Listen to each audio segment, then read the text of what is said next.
I came home early and heard my parents talking with my aunt at the table. My mom said, Emma's just. If she moved out, I'd finally have peace. My dad laughed and said, she'll never do it. She's too needy. Then I walked back out the door. 3 months later, they finally noticed I was gone. The moment my dad laughed about me, something in my chest went completely quiet. I had just opened the front door. I remember the smell of my mom's pot roast, the sound of silverware clinking, and my Aunt Carol's voice drifting from the kitchen. I was about to call out that I was home when I heard my mom say my name. Emma's just extra. If she moved out, I'd finally have peace. There was a pause, like they were all picturing it. Then my dad laughed. She'll never do it. He's too needy. My aunt said something about how some kids just cling forever. I stood there in the hallway, keys still in my hand. I had come home early to surprise them. I picked up cupcakes on the way because my mom had mentioned she had a long week. I had even taken a half day off work to help my dad organize paperwork for his insurance. Needy. Peace. I stepped back outside before the floor could creak. I closed the door as softly as I could and walked to my car. I sat there staring at the house. The same house I helped pay for when my dad was out of work for 8 months. The same house I turned down a promotion for because it would have required moving states. They wanted peace. That night I came home at my usual time. I acted normal. My mom asked why I looked tired. My dad reminded me to transfer money for the water bill. No one mentioned what they had said. That was the part that hurt the most. It was casual for them. I did not cry. I did not confront them. I just started planning. Over the next week, I quietly gathered my documents. Birth certificate. Passport. Tax records. I opened a new bank account at a different branch. I redirected my paycheck. I stopped automatically covering groceries. When my mom asked why the pantry seemed lighter, I told her prices went up. They complained about inflation. I stopped driving my dad to physical therapy. I told him my schedule changed. He had to start using a ride service. He grumbled about the cost. They did not connect it to me pulling away. 2 weeks later, I toured a small studio apartment on the other side of town. The building was old but clean. The landlord, Marcus, said previous tenants usually stayed a long time because it was quiet. Quiet sounded perfect. I signed the lease that same afternoon. The move itself took less than 3 hours. I did it on a Tuesday while they were both at work. I rented a small van, packed only what I bought with my own money, and left everything else exactly where it was. I left my key on the kitchen counter. No note. No explanation. If I was extra, I would remove the extra. The first month in the studio felt strange. No one asking where I was going. No one commenting on what I ate. No one calling me dramatic for wanting privacy. They did not call the first week. I assumed they thought I was staying with a friend. The second week, my mom texted, "Are you coming home tonight?" I did not respond. The third week, my dad called once. I watched it ring until it stopped. By the end of the first month, there were 5 missed calls and 2 short messages asking if I was mad about something. 3 months later, I got a voicemail that changed everything. It was not my mom. It was my Aunt Carol. He sounded confused. "Emma, your parents just realized your room is empty. They thought you were working late all this time. Your dad tried to transfer money from your account for the mortgage and it would not go through. What is going on?" I replayed that voicemail 5 times. They did not notice I was gone. They noticed the money was gone.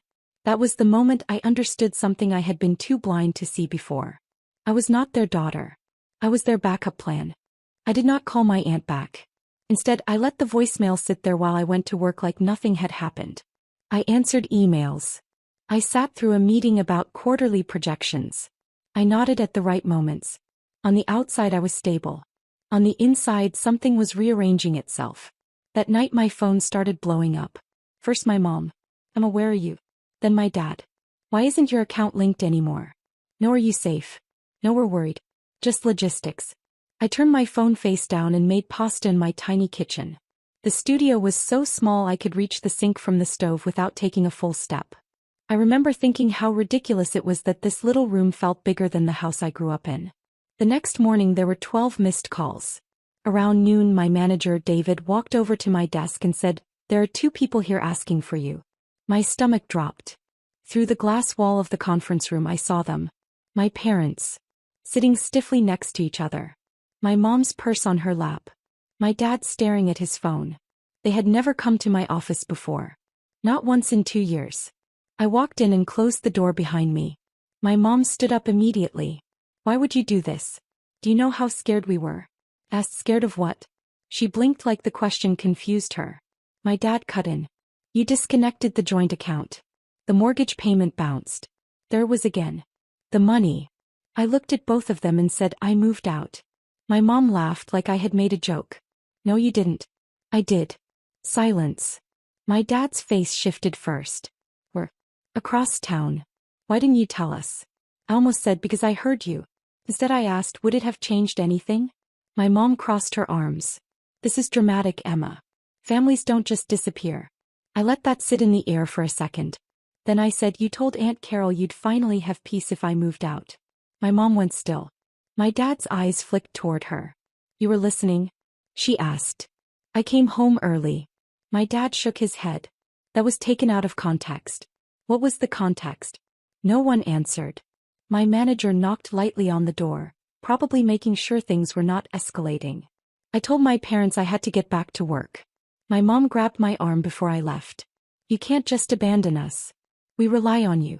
That sentence almost made me laugh. Rely on me. For the first time in my life, I realized how backward everything had been.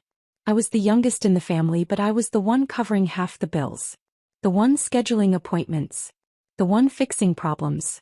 And now their system had cracked. I told them I was not coming back. My dad's voice hardened. If you think you can survive on your own, go ahead. But don't expect us to bail you out when this falls apart. I said nothing. They left angry. That night, I finally listened to the rest of the voicemail from Aunt Carol. There was something at the end I had missed the first time. He said, call me back. There's something you need to know about the house. That part stuck with me. Because as far as I knew, the house was fine. And my parents were not the type to share problems unless they absolutely had to. I waited 2 days before calling Aunt Carol back. Not because I was scared. I just wanted to see what my parents would do first.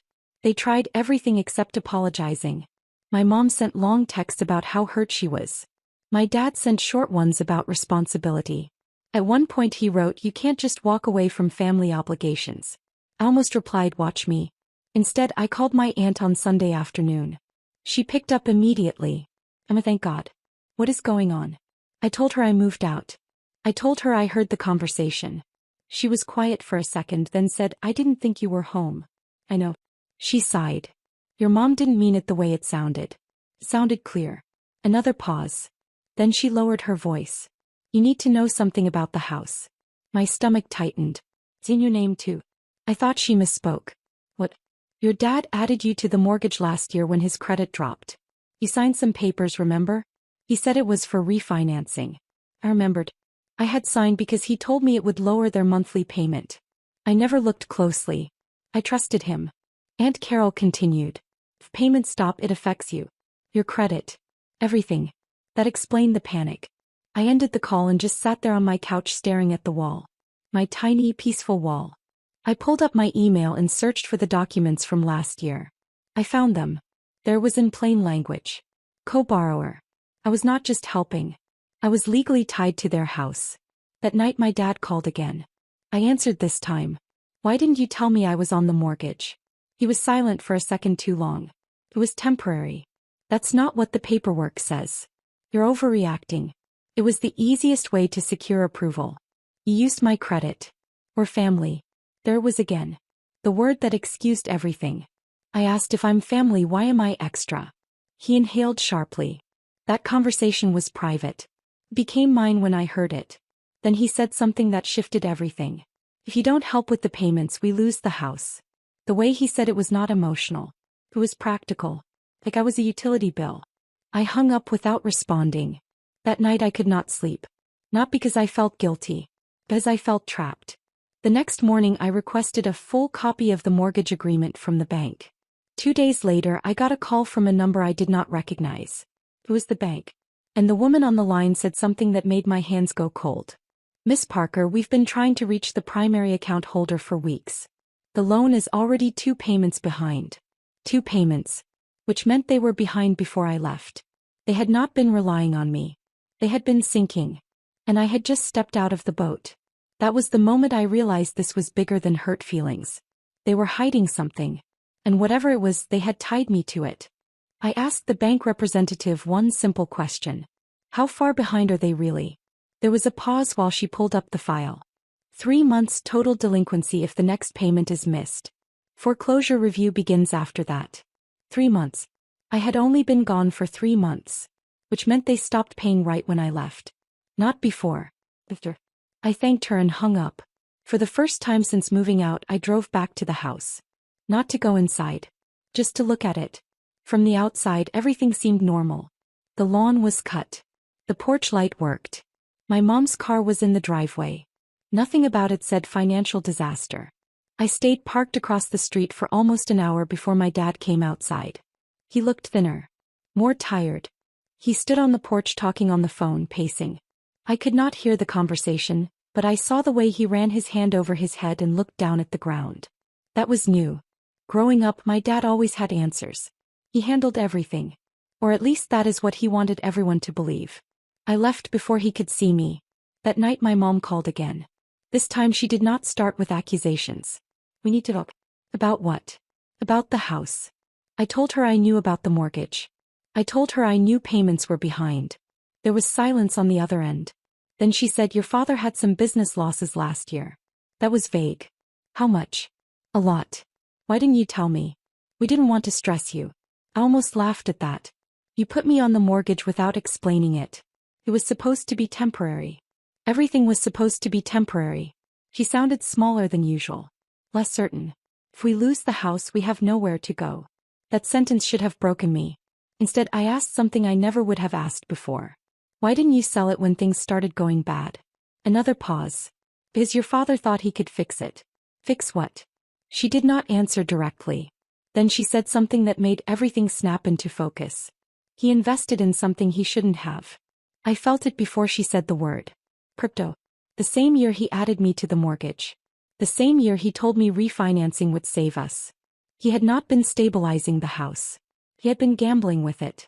And when it collapsed, he quietly tied me to the fallout. I told my mom I would come over the next day. When I walked into the kitchen, the same kitchen where I heard them call me extra, it felt smaller. My dad was sitting at the table with a stack of unopened envelopes. He did not smile when he saw me. He just said, we need your help. Not I'm sorry. Not I messed up. We need your help. For the first time, I looked at him and realized something I had never allowed myself to think before. They did not regret what they said. They regretted losing control. And the worst part was, they still believed I would step back into the role they built for me. They were wrong. But what they did next was something I did not expect at all. I sat down at the kitchen table across from my dad. The envelopes were from the bank, the utility company, and a law firm. I did not open them. I did not need to. My dad slid a paper toward me. It was a payment plan proposal. If you cover the next 2 months, we can catch up. I'll figure out the rest. Figure out how. I have some leads.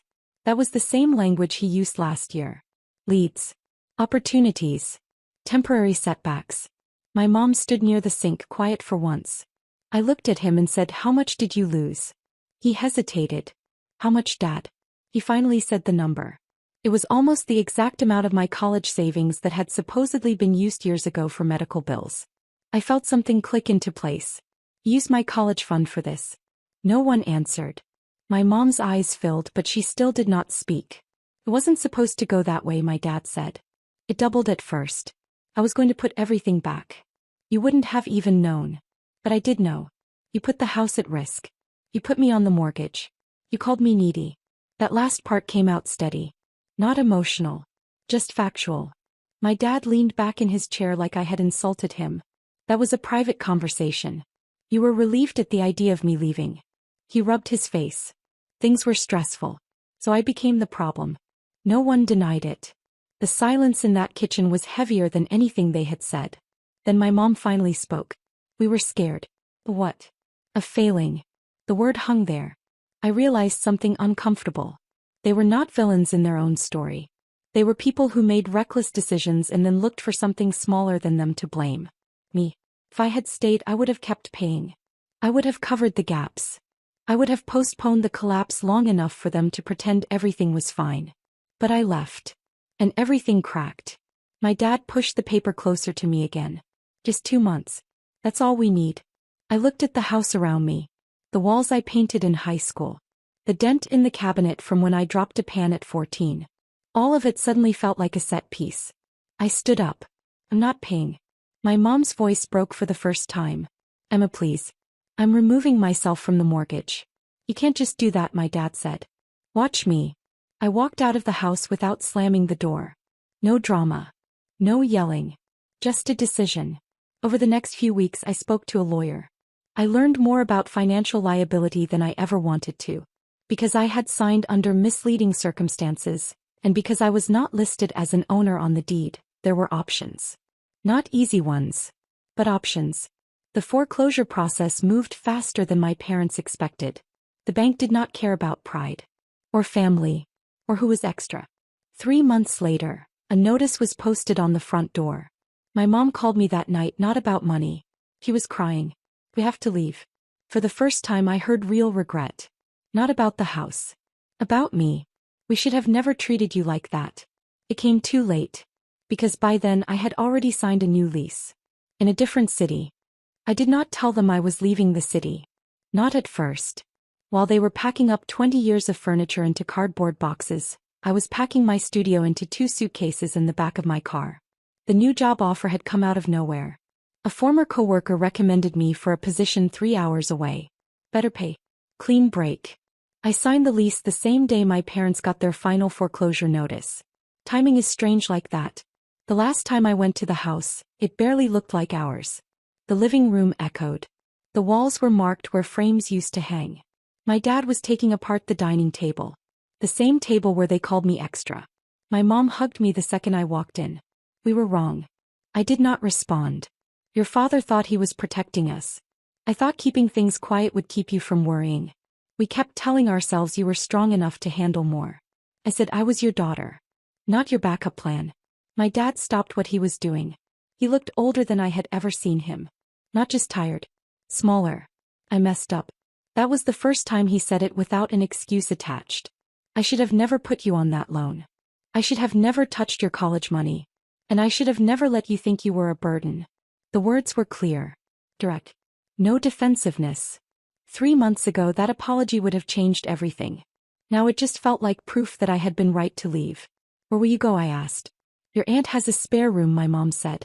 For now. The house that had defined our entire family was already someone else's problem. There was a real estate sign staked into the lawn. My dad walked me to my car. Are you coming back to visit? I thought about it. I don't know. He nodded.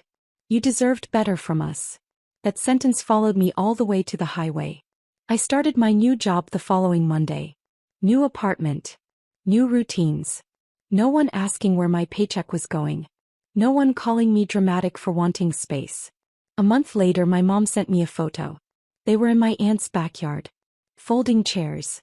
Paper plates. My dad grilling. We're figuring things out, she wrote. We're in counseling. I stared at the message for a long time before replying. I'm glad. That was it. They did regret it. I could hear it in every call now. In the way they asked about my job instead of my bank account. In the way my dad said I'm proud of you without following it with a request. But regret does not rewind things. The version of me who would have stayed, paid everything and swallowed the comments is gone. They wanted peace. So I gave it to them. And for the first time in my life I kept some for myself too.